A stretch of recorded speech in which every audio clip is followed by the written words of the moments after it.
মালদহের বৈষ্ণবনগর বিধানসভার বিজেপি প্রার্থী রাজু কর্মকারকে বদলের দাবিতে সকাল থেকে দফায় দফায় বিক্ষোভ। বিজেপি প্রার্থী বদলের দাবিতে ফের বিক্ষোভ মালদহের বৈষ্ণবনগরে। দলীয় কার্যালয়ের সামনেই তুমুল বিক্ষোভ। ঘোষিত প্রার্থী বহিরাগত সুজাপুর বিধানসভার ভোটার, দলীয় কোনো কাজকর্মে কোনোদিনও ছিলেন না, তাকে পরিবর্তন করে ভূমিপুত্র কাউকে প্রার্থী করতে হবে এমনই দাবি তুলে বৈষ্ণবনগর বিজেপি পার্টি অফিসের সামনে তুমুল বিক্ষোভ। টায়ার চালিয়ে প্রতিবাদ স্লোগান, দাবি মানা না হলে এরপর জেলা কার্যালয়ে গিয়ে আন্দোলনের হুঁশিয়ারি। বিক্ষোভে সামিল দলের নেতা কর্মী এমনকি জনপ্রতিনিধিদের একাংশ। দলের ঘোষিত প্রার্থীর বিরুদ্ধে মুখ খুললেন প্রাক্তন বিজেপি বিধায়ক, বর্তমান জেলা সহ সভাপতি স্বাধীন সরকারও। 2016 বিধানসভায় রাজ্যে বিজেপির জেতা 3টি বিধানসভা আসনের মধ্যে অন্যতম মালদহের বৈষ্ণবনগর। সেই সময় এই কেন্দ্র থেকে বিধায়ক নির্বাচিত হন স্বাধীন সরকার। যদিও এরপর 2021 বিধানসভা নির্বাচনে প্রায় 2500 ভোটে তৃণমূলের কাছে হেরে যান তিনি। সেই স্বাধীন সরকারও এদিন প্রার্থী বদলের দাবি তোলেন।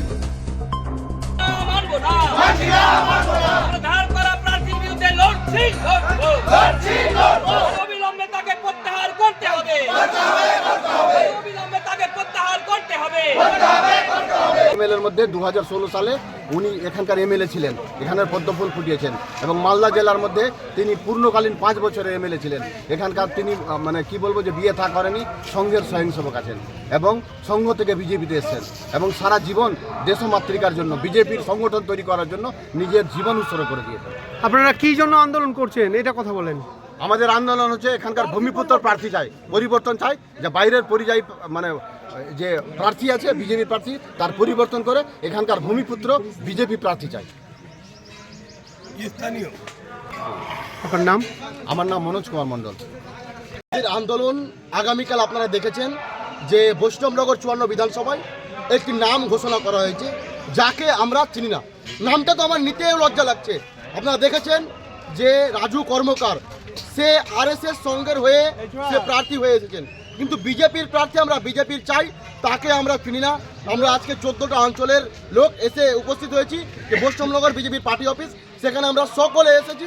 এখানে যদি আমাদের শুরু না হয় আমরা জেলা অফিসে যাব, সেখানে আমাদের আন্দোলন চলবে এবং আমাদের আন্দোলন যতক্ষণ পর্যন্ত প্রার্থীর নাম চেঞ্জ হবে না ওই প্রার্থীর নাম প্রত্যাহার করতে হবে এবং আমাদের বৈষ্ণবনগর বিধানসভার প্রার্থীর নাম ঘোষণা করতে হবে ভূমিপুত্রকে। আমরা ভূমিপুত্র হিসাবে বৈষ্ণবনগর প্রার্থী চাই, নইলে আমাদের আন্দোলন আরও বড় হবে। আরও আমাদের অঞ্চলের লোক যোগাযোগ করছে, নাহলে কিন্তু বিজেপির এখানে একদম বিজেপির ক্ষতি হচ্ছে। আমাদের এটা বিজেপির জেতা সিট, কিন্তু জেতা সিট কীভাবে কী করছে রাজ্য নেতৃত্ব আমি দৃষ্টি আকর্ষণ করছি। জেলা সভাপতি, মণ্ডল সভাপতির টাকাকে এভাবে প্রার্থী করতে পারে না। আমরা এটা জিততে চাই, আমরা প্রার্থী পরিবর্তন চাই, আমরা ভূমিপুত্র চাই। আপনার নাম? আপনার নাম? আপনার নাম? আমার নাম শিবা মণ্ডল।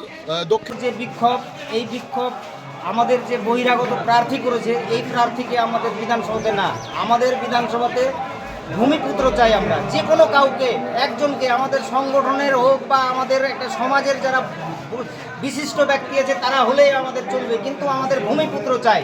এই প্রার্থীকে আমরা কোনোভাবেই মানতে পারছি না। আমাদের এলাকাতে কোনোভাবেই এই প্রার্থীকে ঢুকতে দিতে পারবো না আমরা।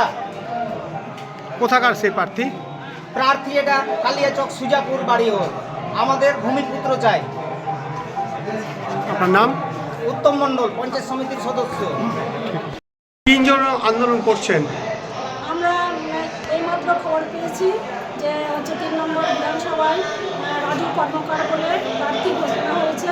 তবে আমরা ওকে কোনোদিন দেখিনি, কোনোদিন পার্টিকে আমরা দেখিনি বা আমরা ওর সাথে পরিচিত নয়। আমরা দীর্ঘদিন ধরে পার্টিতে যুক্ত আছি, বিজেপি পার্টিতে আমরা মিটিংয়ে যাই, সব জায়গায় যাই।